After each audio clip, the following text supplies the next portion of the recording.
زندگی کا مقصد۔ شاید ہم سب یہی سوال لے کے پیدا ہوتے ہیں اور اسی سوال میں کھو جاتے ہیں۔ کافکا کی آنکھوں سے دیکھو تو زندگی کوئی صاف ستھرا راستہ نہیں ہے، نہ کوئی واضح منزل، نہ کوئی یقینی کامیابی۔ یہ ایک ایسی بھول بھلیا ہے جہاں ہر دروازہ ایک نئے سوال کی طرف کھلتا ہے اور ہر جواب نئی الجھن پیدا کرتا ہے۔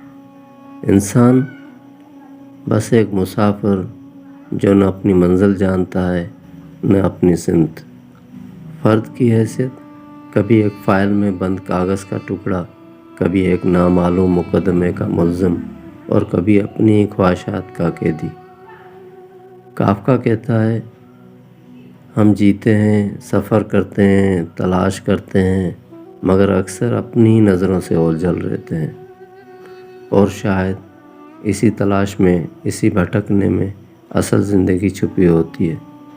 مقصد کوئی بڑا جملہ نہیں، کوئی فتویٰ نہیں، نہ کوئی سنہری تختی پہ لکھی تحریر۔